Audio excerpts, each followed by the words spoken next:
Brought to you by the Every Dollar app. Start budgeting for free today. Me and my husband are thinking about selling our home because we're just drowning in debt and we just don't have any other option to try to get out of it but to sell our home. So, yes, that's what has created that scenario where you don't believe you have any other options? Give us some details.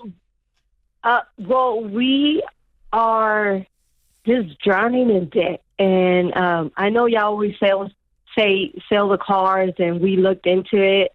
We owe in one of our cars we owe like $9,000. Okay, and we tried to see if we could sell it, but we will be under. It's really not worth selling. It's just, I guess right now we just better off paying it off.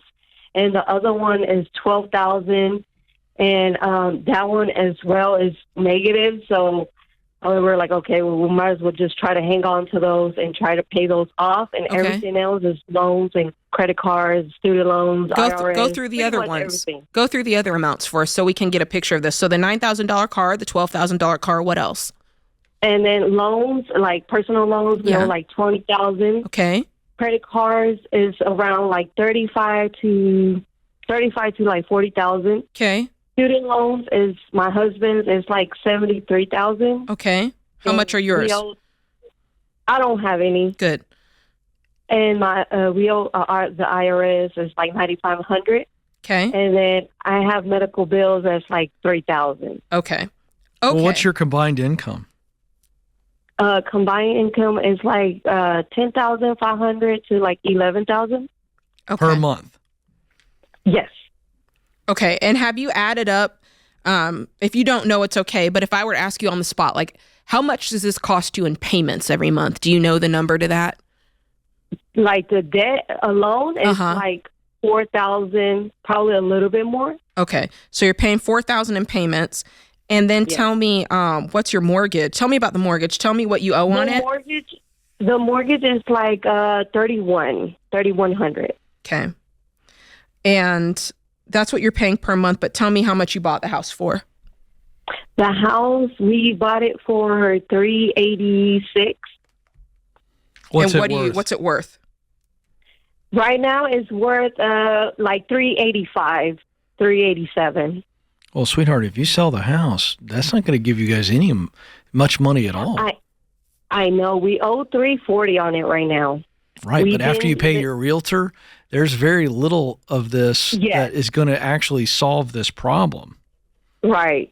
That's what we were like, okay, should we just try to fight for it, or should we try to sell it and try to at least get out of it? Jade's got something to tell you. I mean, the only thing we were thinking is because my husband drives like an hour and a half commute to his job. Oh, okay. So Interesting. He wanted to move closer to his job because it's a long drive. Could you rent for less money in that location? Sorry, Jay. That's okay. The rent's probably going to be like $2,000. Yeah, not much difference. Not much difference. Yeah. Well, no, you said you're paying $3,100 per month. Oh, yeah, that is actually a huge difference. Right? $3,100 plus the HOA. Oh, that's not including HOA. What's your HOA? $250 every quarter. Okay, every quarter. Okay. I would consider moving, Jade, in this situation, because that's a long way to commute, number one. Well, there's a couple of things. You got that big commute. I was going to ask you, is it an hour and a half each way, or is that combined? Because if it's 40 minutes, that's not as big of a deal. But no, it's each way. Ooh, girl. Yeah, I would definitely move. So he has to drive into the office 3 days out of the week. So 2 days he'll work from home, but 3 days out of the week he has to drive to the office. It's still a lot. 3 hours driving in a day is a lot to get to work. So that's one green light. It's not the biggest reason because, like you said, it's not like he's going in every day, but it is a reason. The biggest reason for me to consider getting out of this house is because it's more than 25% of your take-home pay, and at this point, you need every dollar that you can get your hands on.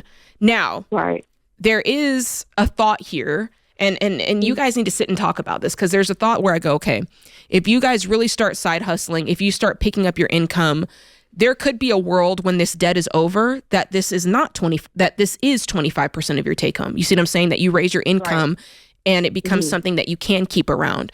Today, though, it's really a problem. So I would say your homework to sit down with your spouse tonight would be to say, what are all the things we can do to make money? What are your opportunities that are directly related to your job, and what are mine that are, do you both work? Yes, we both work. So he has his main job, and then he has a part-time job on the weekends to make like some extra income. I try to work overtime. I work at a daycare, so I try to work extra, like overtime whenever I can. How consistent can that happen? Is that like a daily thing, or is it like a couple times a month It thing? varies. It varies. It depends on the teachers. Like, I just found out I have COVID, so I have to be out all week. Got you. So what So I'd be that's looking really- for, when I'm looking for a side hustle, I'm looking for something I can count on. That's the whole point. Right. So I'd be looking, if I'm going to spend the extra hours working, I want something that's like clockwork. I can get it. I can go bust my butt and do it, and it's there. So you both need that. And then if part-time pops up at the job and you have the leverage, the place in your schedule to do it, you do that too. But right now here's my main job and a go-to side hustle that's always there. I can work it every day, every weekend. Got it. So that's you guys' job to come up with that tonight. And then after that, have you made a budget? I tried the dollar thing. I just downloaded it. Okay, good. I did like the free trial thing, but I'm going to have to cancel it because it's like $18 a month. Okay. Y'all need to stop borrowing money. Yeah, you got to stop borrowing. What do you Ken is do? right. Yes. Ken is right. We do. Like, you got in this mess because y'all are trying to do too much and you don't have enough money for it. So if you can't afford every dollar to get a budget, you better get it out on paper. You can afford it. You spend more on pizza delivery, okay? You can afford it. Create your free every dollar budget today, the simplest way to budget for your life.